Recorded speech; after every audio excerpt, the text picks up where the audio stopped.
March 8th, International Women's Day. It's a day of celebration. I'm delighted to be here celebrating with you. I'm Katia Passerini. I'm the Provost and Executive Vice President at Seton Hall University.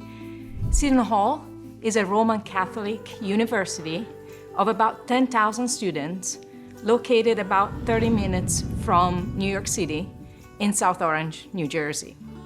I'm delighted to be here today because March 8th brings back to me a lot of great memories, actually memories of elementary school growing up. It was a great day because I remember going to class very happy because that was the day where all the guys in the class will come to class with a little flower, a yellow flower, a bubbly flower that signified the coming of the spring. March 8 in Italy, Rome, where I grew up, was already the beginning of the spring. But also it signified respect and acknowledgement for all the women in the classroom that day. Beautiful day, beautiful memories. But that makes me think, how do we make that form of respect and acknowledgement not just one day of the year, but 365 days of the year? And if you think about it, the answer is the reason why we're here: education.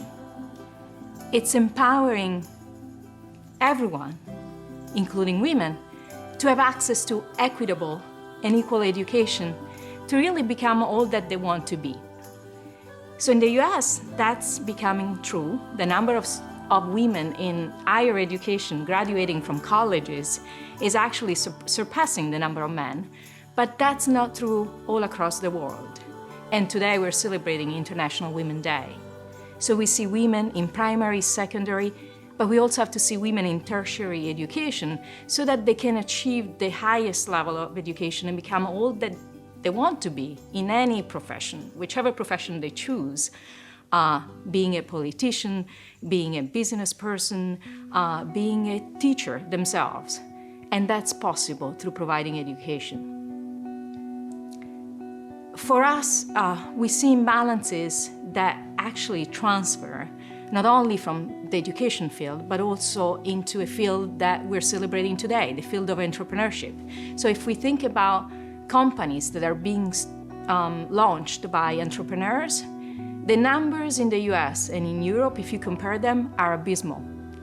And if you look at the type of entrepreneurship and companies that are started, the type of companies that are started by women tend to be in areas that are lower growth, what we call necessity entrepreneurship, making goods, selling your own goods, not necessarily yet in the technology sector or in other sectors that are high growth.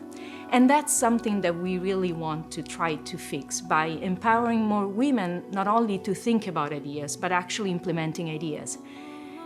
In education, where I see a change in the number of women that are creating new products. Last night, for example, there was a biggest competition, a startup pitch, like Shark Tank style, where students from different universities in the biggest, which is our athletic competition, were competing on ideas and sustainable business ideas.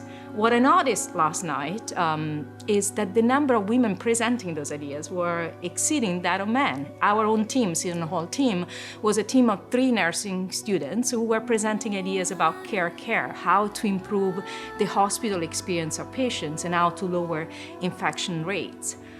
Wonderful ideas, and yet the numbers of women that then go from the ideation and studying in the classroom into actual businesses is still low.